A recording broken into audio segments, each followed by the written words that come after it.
So Zero Trust is becoming important because most of our efforts to segment networks and to apply least privilege to networks and access control to devices on our networks have mostly failed.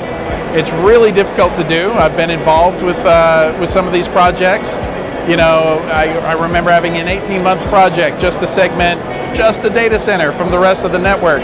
After 18 months, 2 hours into it, we knew it was going to fail, and we never tried again. And it's just too much effort for not enough security. So we needed a different model. Having some flexibility, we've seen software-defined networking come in and kind of do some of that for us.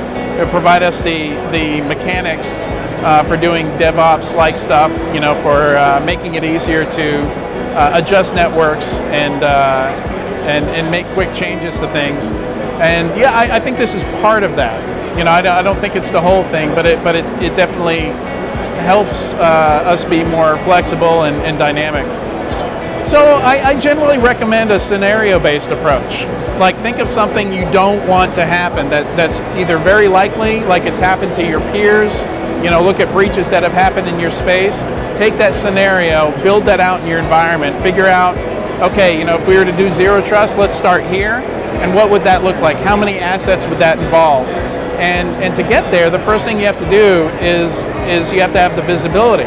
You've got to put something in place that maps that out for you. A lot of companies I go into don't have data flow diagrams. There's no one person you can go to and say, hey, show me the diagram that shows how credit card data gets from point A to point B. Maybe 3, 4, 5 people together can tell you. Every system it hits, the path it takes, but generally not one person. So understanding that scenario, like at the low level and the high level, like where the data goes, that's the first thing you have to do is you got to map it out.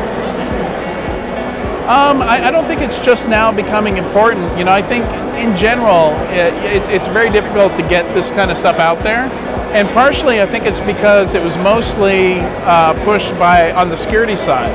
And network groups and security groups are different groups. They don't get along very well in a lot of cases. There might be a lot of animosity there. Security wants to lock things down.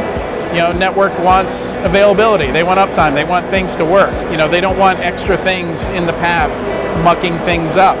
So, it takes a long time to get them both on the same page and both in agreement about doing something like this. If we think about attackers, especially targeted attacks, they're rarely presented with something they're not expecting. And that's a huge advantage that we should have.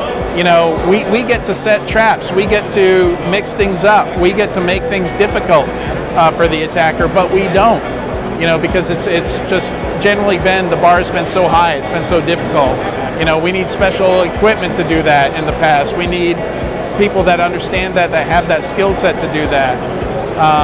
And it's really something we should take advantage of more, that we control our own networks. So we can make things much more difficult for attacks and for even ransomware and malware. And we just need to do these things.